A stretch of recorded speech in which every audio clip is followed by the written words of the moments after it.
There's a beautiful piece, both in the Emes Yaakov and Lubavitch Rabbi. They come up with the same yisod. They want to explain a difficult Rashi.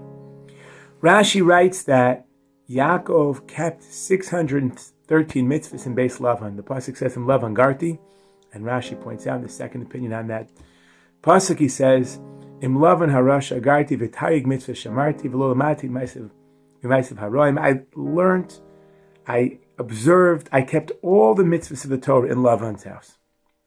And the Mefarshim want to know, how is that possible that Rashi can make such a claim for Yaakov? How could Yaakov say that? How could Rashi explain that's what Yaakov means?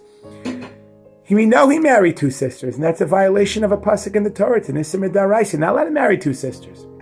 So how can you argue you kept all the Torah in Lavan's house? The one thing we know is that you didn't.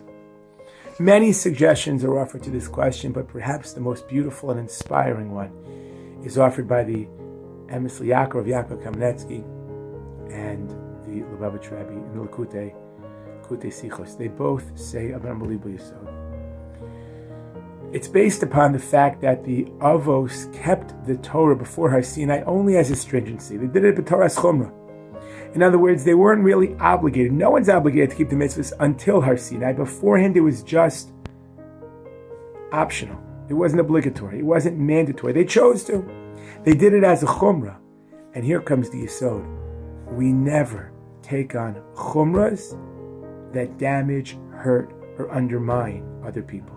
Could you imagine if Yaakov went to Rachel and said, Rachel, sorry, I'm machmer to keep the Torah, I can't marry you. It would have crushed her. She'd be devastated. The Torah values chumras because it shows a sense of excitement and passion, hislaivos, and dedication. But far, far, far more important than bonus extra chumras is the most basic, central idea, which is love people, care about people, have sensitivity for people, care about their feelings. I remember there was a particular event that once occurred, the details aren't so critical, and one person insulted another person, and a big chashuv Rav walked over to the insulted person and said, if only there would be like a little bonus chumrah in the Mishnah Berurah that says you should be makbedan v'ahavta lecha kamocha and kavod brios.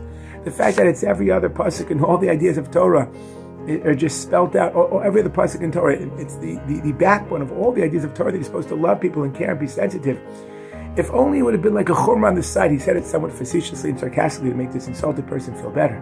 But the message is clear.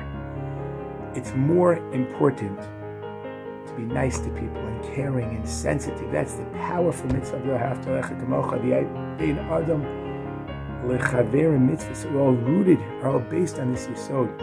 And therefore, chumras are certainly important. Yaakov teaches us that you care about people, you love people, you treat them respectfully and well, because that is the ultimate kiyum of v'ahavta lecha kamocha. Have a good one.